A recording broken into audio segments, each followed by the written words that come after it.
storm, right? Because the storm is just whirling, right, around us continuously. As parents, right, we have to give, be the anchor and steady the ground, right, for people around us. And it's not easy. Now, the good thing is, with VUCA, there is an antidote, right? And the antidote is a work in progress, right?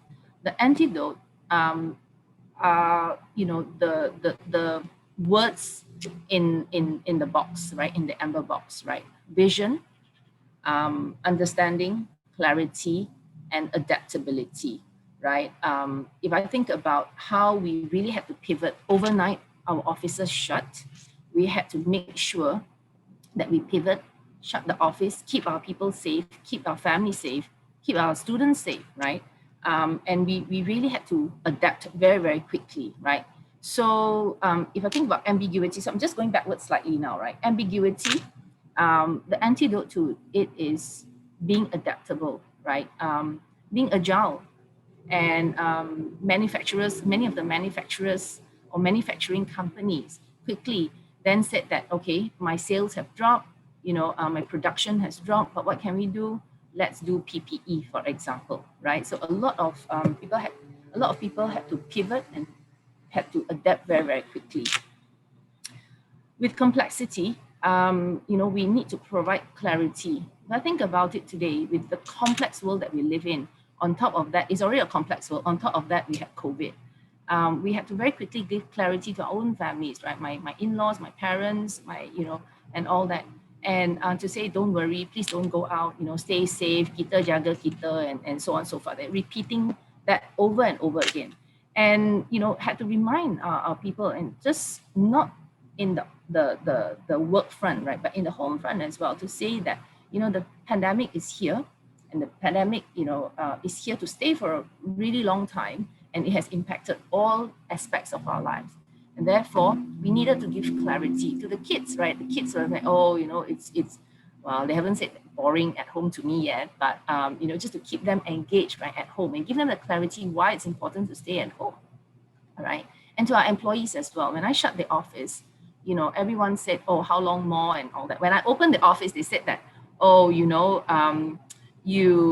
you open the office, your SOP is more strict, than the Ministry of Health. But I needed to give so much communication and so much clarity to make sure that they understand, right, that the pandemic, has impacted all aspects of our lives, right? So with complexity, we need to give clarity. With uncertainty, there's so much uncertainty today. We don't know, right? The pandemic, right, is asymptomatic today. Someone I know who, didn't go out much, was infected, right? So there's so much uncertainty, and we need to provide that understanding, right? And no one can predict with confidence when the pandemic will end, but we need to keep, giving that clarity, that understanding. And I know WHO, our own Kementerian, is still, learning, right, as the pandemic pan out.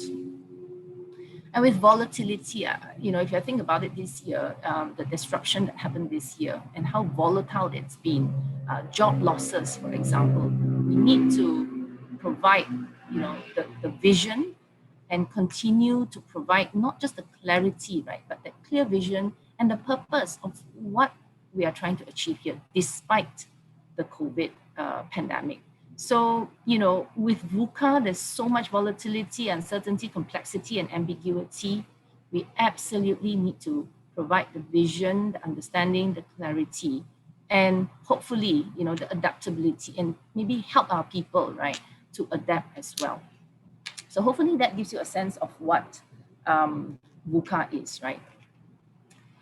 Now, if your actions inspire others to dream more, to learn more, to do more, and become more, you are then already a leader, right? And this is, I'm going to allude to what I said earlier, right? What's in it for me, right? Well, whether, I officially coach or I informally coach, right? I think what's in it for me, and truly up until today, when you see another human being growing, when you see, someone who was faltering, right? And then having gone through that journey, it could take months, it could take years, and just from that one small advice or that one small tip, right? Or that one sentence that you said to that individual, and you see that person growing and becoming a better person, a better human being, I think, that deep gratification, just, I think material things or money just can't buy. So I really like this quote. And John Quincy Adams was an American statesman, a diplomat, a lawyer, and a diarist who lived in the 1700s to the 1800s. So if your actions inspire others to dream more, to learn more, to do more, to become more, you are already a leader. So if you're a lecturer, a teacher, if you inspire your students to dream more, learn more, etc., you are already a leader. Okay, so I talked about VUCA, I talked about the pandemic, and how then do we lead, right, during times like these? It's already challenging, right? It was already challenging before COVID.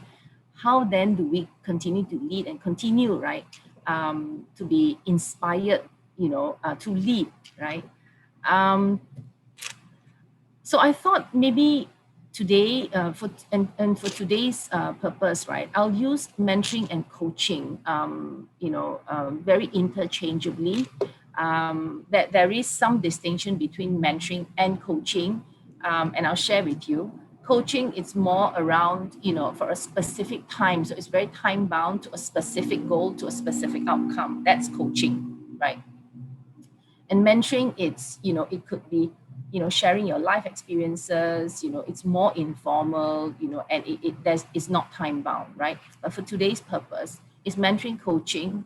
Is coaching mentoring? Or are they both sort of, the same? It is not the same exactly, but let me say, for today's purpose, I'm going to use it fairly interchangeably because there's a lot of overlap. And importantly, mentoring and coaching actually complement each other, all right?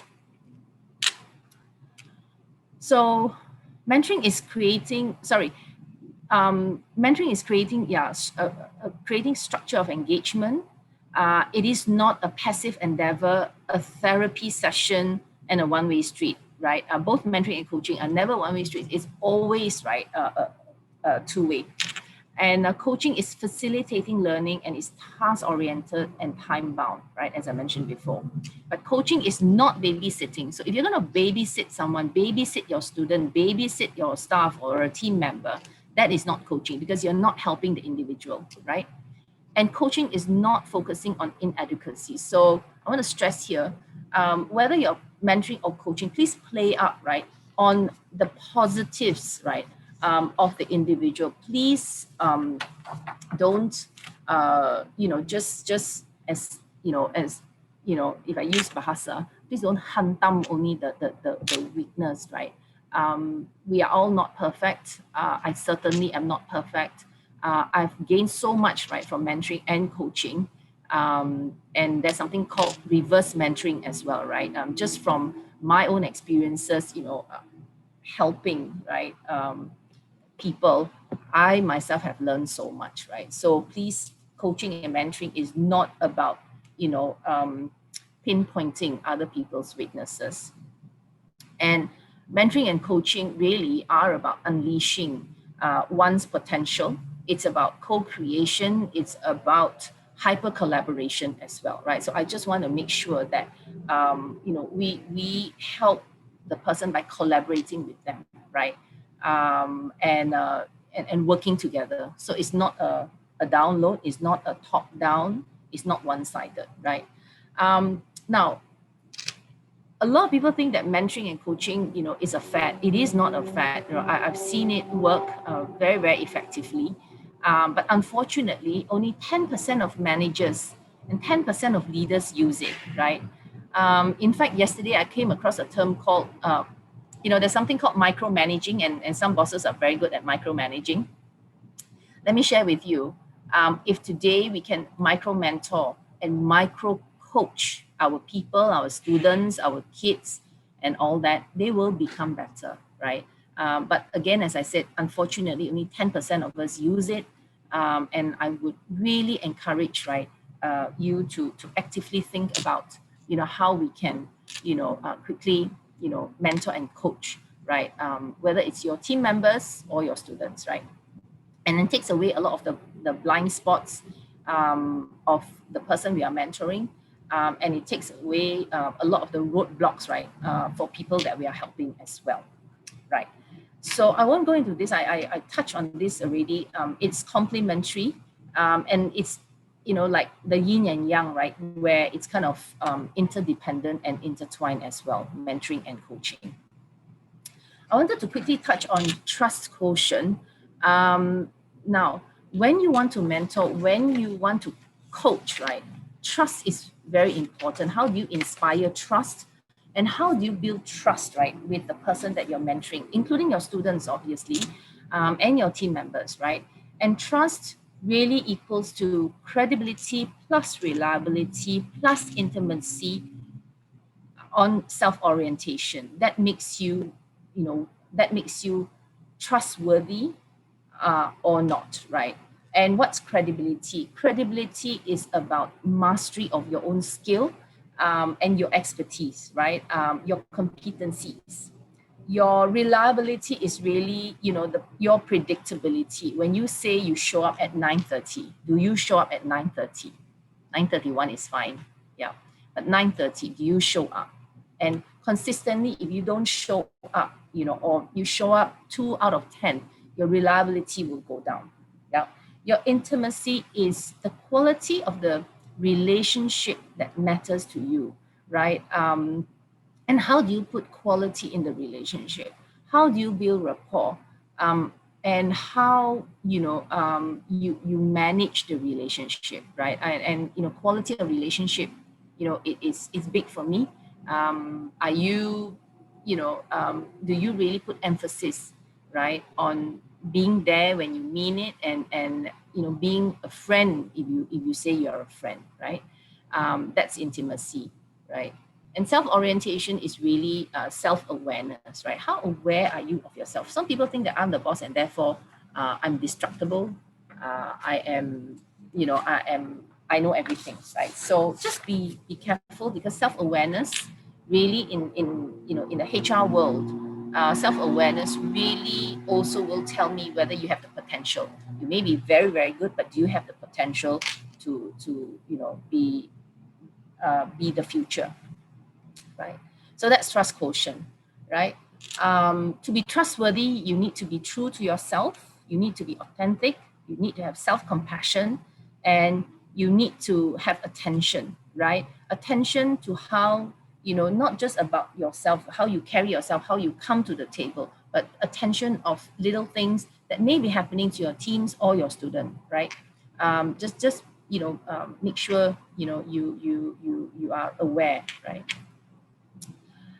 Okay, being a trustworthy leader, and below are just some of the things that helps you become more trustworthy, because integrity is everything.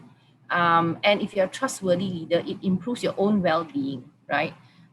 Strengthens your relationship, and your leadership as well. Sharpens your awareness and broadens your mind, keeps your ego in check. Now, interestingly, I think sometimes it's almost hush hush, right? That people don't talk about ego, but ego is something that do watch out for, and observe people with a big ego, right? Because someone with a big ego, may not have that self awareness. And there's a saying that goes, right? When your ego dies, your soul awakens, right? So have to think about that. It resonates with me. I try, right? I try to keep my own ego in check. Now, well-being, just very, very quickly, few aspects of well-being: physical, mental, spiritual, financial, right? Emotional, social, psychological, occupational, environmental, and intellectual. I just want to see that with you. When you think about your own well-being, please think about your physical, mental, spiritual, financial, emotional, social, psychological, occupational, environmental, and intellectual. I listed that down, and I thought I should make sure I share that with you. Think about your own well-being, because if your own well-being is at stake, it's very hard for you to lead, and very hard for you to be trustworthy, and it's very hard for you to teach as well. Okay. I'm going to end pretty shortly so that I'm just going to give you time to ask questions. This is a familiar face, and a quick show of hands. Yes, no again. Is this a familiar face? Who doesn't know this person? Very, very, very quickly. Vinesh, I need your help again to please tell me what's popping up in the chat box. Almost everybody is saying yes. Okay, so not a stranger, right? We see him on TV, it's almost every day now. And I took a quote from what he said, right? And if you think about it as maybe a national icon now, maybe as a leader, maybe, right, as someone who is a bit like a savior, right, currently. Um, he says the first intention is to serve the people, help the people. It's not about us, it's about how we serve for the people, from the people. I hope that resonates with you, right? I think it's a lot of what we were discussing before. So this is just a little bit on how he comes, to the table, how he, appears, at the media conferences, right? When he's asked questions, think about his listening skills. Think about, how he actually remains very, very calm, right? When he is sharing with us, right? So I will not dwell on this very, very quickly. I just wanted to share the Hamburger Theory. When you're giving feedback, first you start with a compliment because no one is perfect. So there's an even, a not great student, a not great performer at work, right, will have something, a plus point that you can talk about. Start with a compliment, then you will continue, and therefore the petty right in the middle is what areas of development, of what areas of improvement you want the person to have, and then after that you finish off that conversation when you're giving feedback, right, with another compliment so that you reinforce, right, when you make the person feel open and good about himself, his or her ability to take constructive feedback from you is going to be a lot higher. It's already proven. The moment with my kids, it's proven.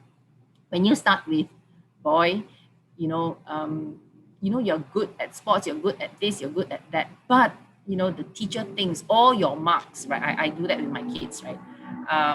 Sometimes it works, most times it works, right? But sometimes it doesn't work. But if you are giving feedback, always start with a compliment, then you give the areas that they need to improve on or work on, right? And then you finish off with another compliment.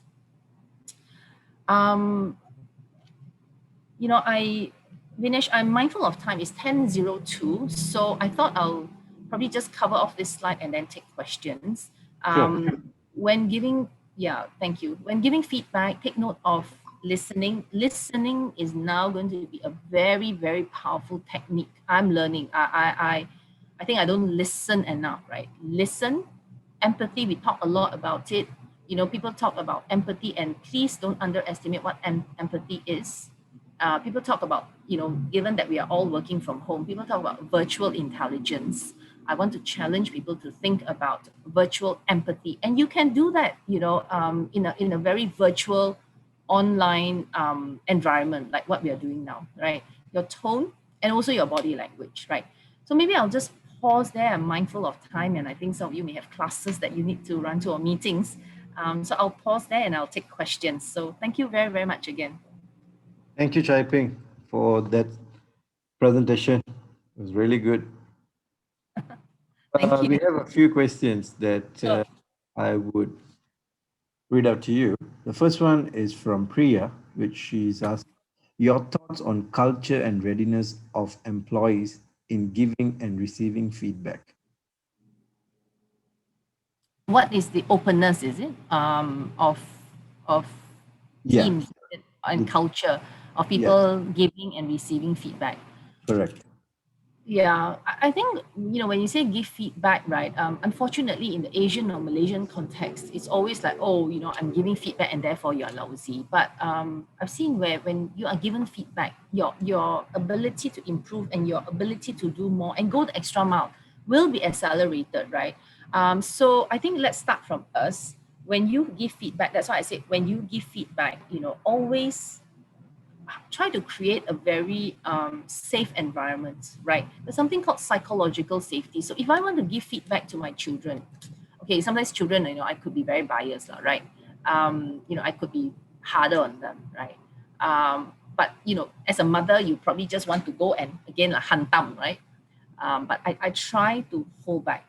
But I also try to create a safe environment because then the children know that you are coming from a good place, right? So as a leader as well, when I'm giving feedback, right, to my team, I also try to create, right, a safe space where when I'm giving feedback, they know it's for their own good. It's not for me to feel good, to stroke my own ego. It is not. So if you can do that, then the journey of giving feedback, right, or maybe even mentoring has started, right? I hope that answers your question, Priya. Thank you, Jaiping. The next question we have is how to ensure coaching momentum throughout the engagement process.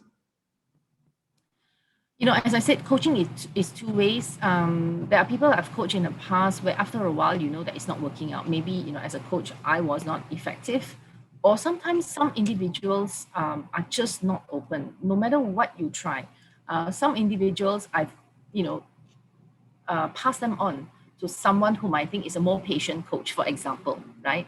And the other thing is don't rule out, right, having another coach. So means you're co-coaching or co-mentoring the person because I mean, I myself am a beneficiary of many coaches and mentors even until now. And I think, I get that variety and I get the diversity as well.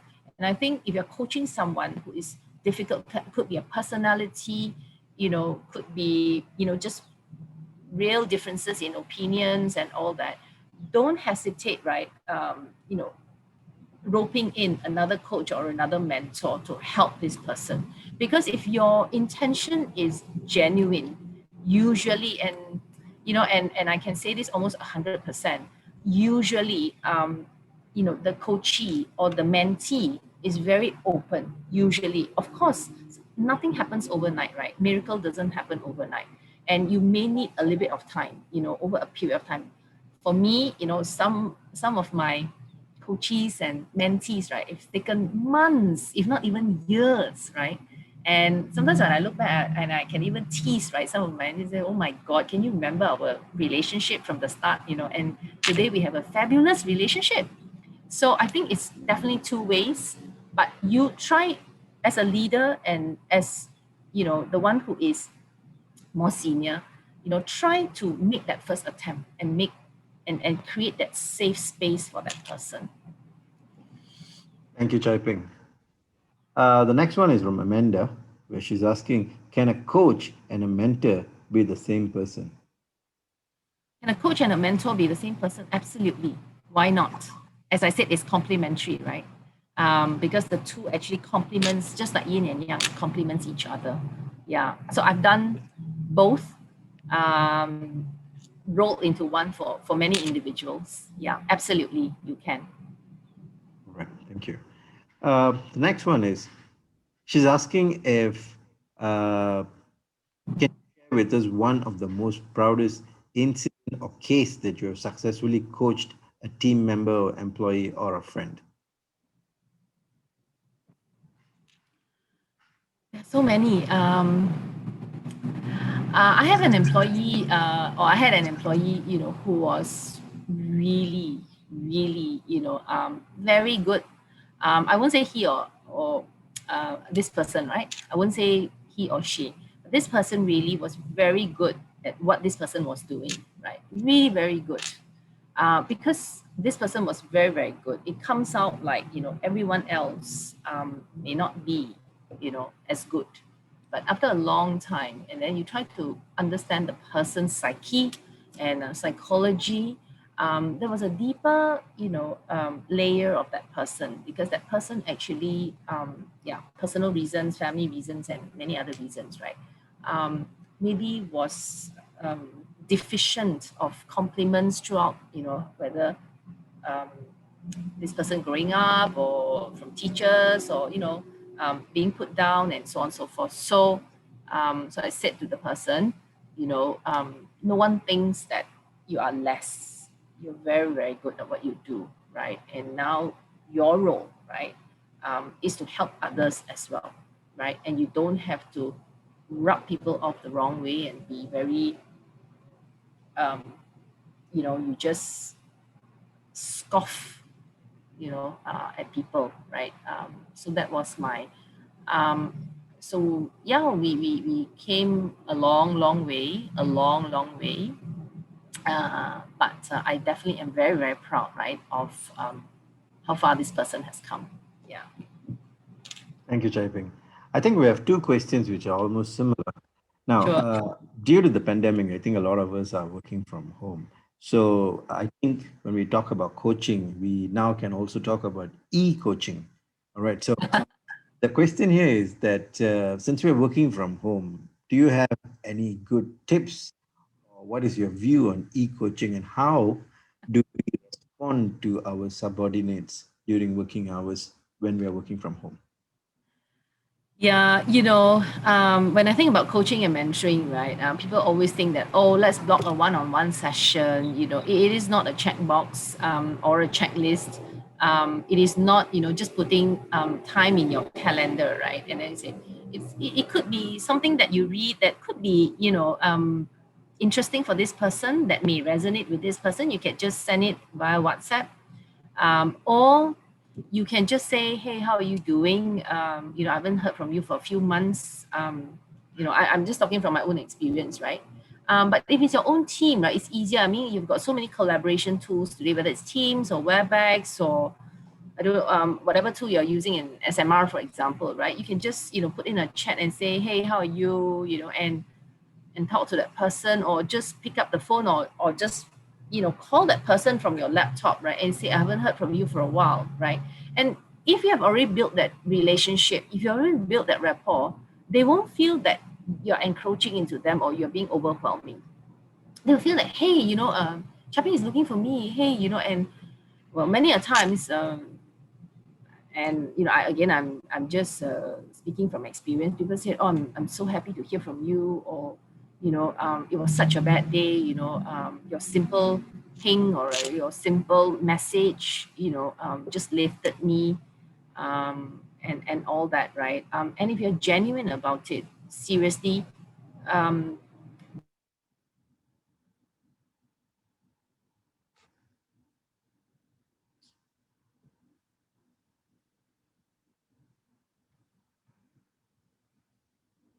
or with the team, because then you can read, right, their body language. A lot of people say, oh, I'm camera shy. I was completely camera shy before, and at the start of the pandemic, I still remember, I'll leave my video off, right? But today, I come on because I just feel that, if you're going to be genuine in whatever you want to do, like talking to you all, or, talking to a team, however I look, I just wanted to be as authentic as I can. It's fine, right? And when your intentions are pure, often the destinations and the outcomes are quite pure too. Yeah. So I would encourage you to continue with e-mentoring or e-coaching. Yeah. Thank you, Chaiping. The next question is from me. You, Uh, yes. So my question is, how do we coach or mentor somebody that doesn't want to be coached or mentored? I think importantly, Vinesh, as a leader, as a coach, as a mentor, right? Just remember, right? After a long time, and I talk about that co-coaching, right? Rope people in to help you. After a while, right? You know that this person is completely shut off. Now, if the relationship is not working, because there are tips, right, for coaches and mentees as well, to receive coaching and mentoring. So if the person is really shut off, some people you give them, no matter what you do, you need to learn to cut, right? Because if you don't cut, it's going to sap your energy and you're going to feel very frustrated. Oh, how come I can't help this person? It's okay. Because for all the people you help, that one person is not going to kill you. But importantly, please do think about that, the well-being of that person, right? Because they could be undergoing depression. If you are detecting any of those things, then please keep an eye out for that person. And this person may need professional help. But I think the key messages is please, you know, learn to cut as well. Because if you don't, it's not going to work for you. And definitely you're no help to that individual as well. Yeah. Thank you, Chaiping. Excellent answer. Do you have time to take another one or two questions? Yeah. No problems. No problems Right. at all. Yeah. The next question is, how do we encourage our subordinates to give feedback to their superiors? How do we encourage? Okay. How do we encourage our employees and subordinates? Is it to give Correct. feedback to so outward feedback? Yes, correct. Um, I talk about creating that safe space, that psychological safety. When you have such fantastic rapport with your team, they will not hesitate to give you feedback. And trust me on that, right? Because I get all sorts of things from my team. They'll say, hey, boss, this is terrible. You shouldn't do this. Then I say, okay. And then I suggest makan venue. They're like, why are we going there again? That's all. I mean, little things, big things, and all sorts of things. Now, we need to create a safe space for our people, because if we don't, they will bottle everything up. They won't share anything with you, nothing, right? Um, so I think it starts from us. We need to demonstrate that. And remember the trust quotient I talked about? Where are you on the trust quotient? Which element do you need to work on, right? Are you self-aware? How do you show up? What is the quality of your relationship with your team, with anyone for that matter? Are you sincere? Are you really, really sincere? People talk about authenticity. Are you really authentic, or you just put up a facade? There are many, many people who just put up a facade and pretend to be authentic. So don't do that, because when you are sincere, they will come to you, because when you really care for them, the amount of care that you will get back from them is amazing, right? So create that safe space. Then even in a very informal forum, they will give you feedback, because they want you to do well too. They worry about your health too. They worry about your well-being too, right? So create that safe space. Thank you, Chaiping. Okay, the next question is by Kumaran. He's asking, am I right to say micromanaging is pretty much more fitting for smaller companies or departments? It's a great question, and I laugh because honestly, in today's world, whether you're a gig worker or a big, conglomerate, whether you're a multinational, whether you're a local company, whether you're a Chinaman company, please, please, please don't micromanage. Because micromanaging, checking on your team, 5 times a day, asking them, have you done this and have you done that? Where are we on this? Continuously doing that will not work in today's world. We are not factory workers.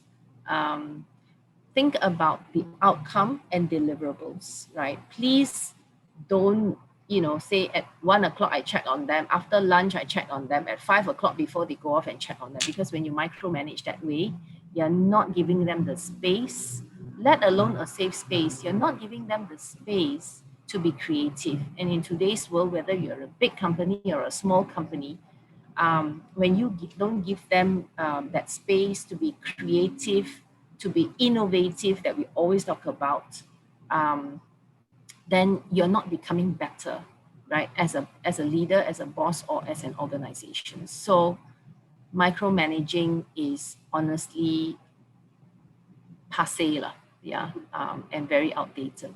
Yeah. So please don't do that. Yeah. Thank you, Jaiping. This one is a nice one where Tunku Mariati is asking, is the hamburger theory still relevant? Because, if you use the theory and then the next time you want to use it, when you say something, person's going to go like, oh no, what's coming next? So is it still relevant to use the hamburger theory today? Again, my personal opinion is when my boss gives me feedback, um, she probably has used the hamburger theory, or probably, I've been working for so long. I'm at that age where it's like, okay, my skin is quite thick now. It has worked for me, and I hope that, it has worked. It has worked for the teams that I lead as well, right? So I really think it is still relevant today. And if you think of yourself as the recipients, right? And put yourself in, your team members or your students or your subordinates' shoes, right? How do you want to receive feedback, right? Do you want to say, hey, Vinesh, you were not punctual, you didn't do this for me, you didn't do that for me. Or you say, hey, Vinesh, for all the wonderful things that you do, from helping me yesterday evening, making sure that my laptop works and all that, can you please also, whatever you want Vinesh to do, lah, right? As a recipient, I would much prefer the latter rather than the former, right? So maybe ask yourself, how do you want to receive feedback? Do you want a compliment first? Or as I said earlier, do you want to just be hantam first? Think about it. Thank you. All right, so let's take the last question today, Chaiping. Now, the question is by Sujit, where he's asking, which is good, mentoring at necessary time, or it should be conducted on frequent periods? As a recipient of mentoring from, just very, very senior people, whether it's in age or, titles, right? When I think about it, do I need to be mentored like every week and all that? That's not mentoring. But when I know that when I call on them, they'll be able to give me some really sound advice. So for me, mentoring is really, it's almost lifelong. And some of my mentors have been my mentors for, I don't know, 20 years, 25 years. I've got even another one who is, almost 30 years, right? When I was much younger. So mentoring is to me lifelong, and I've been a recipient of lifelong mentoring. If you're talking about, should it be regular and all that, probably you're talking about coaching. So for a specific amount of time, say 6 months, I want your results to be better, right? And what is better? So it's very time bound, it's very specific, it's task oriented. That is coaching. So maybe, mentoring is more lifelong, much longer period of time versus coaching. So hopefully that helps clarify a little bit. Sujit, right? Sorry. Yeah. Thank you, Chaiping. I know I said that was the last one, Chaiping, but we did get another one, and I think it's a good one. Do you want to take it? No problems. No problems. Go ahead, Right. please. The question is from Amanda again. She's asking, as a coach or a mentor, how do you keep your feelings separate from your decision making? Yeah. I think it's a good question. And it's a good question because I really want to I think I talked about it a little bit, right? Your own well being. And you need to watch your own what they call well-being, right?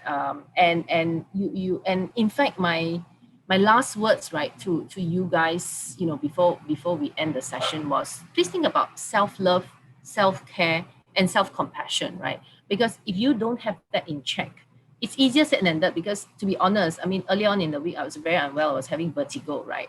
And my team said this to me: you always tell us to look after ourselves, but you haven't looked after yourself. But I did, but I don't know how it hit me. So when you're mentoring or when you're coaching, just make sure, because as a leader, you get hit by all sorts of things, right?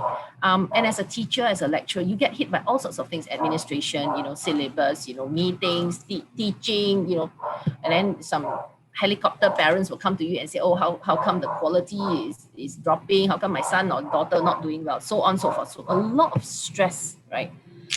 So you need to watch yourself. And you need to watch your own state, because if you're not in a good place, you can't mentor and coach well, right? You must have you must watch your own state, your own well-being.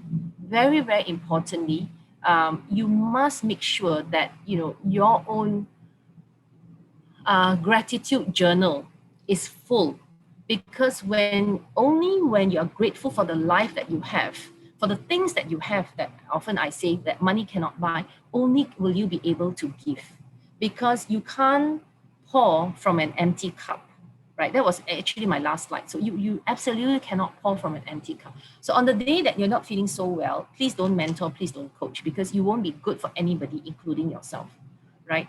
And please remember self-love, self-care, and self-compassion, and we take that for granted, right?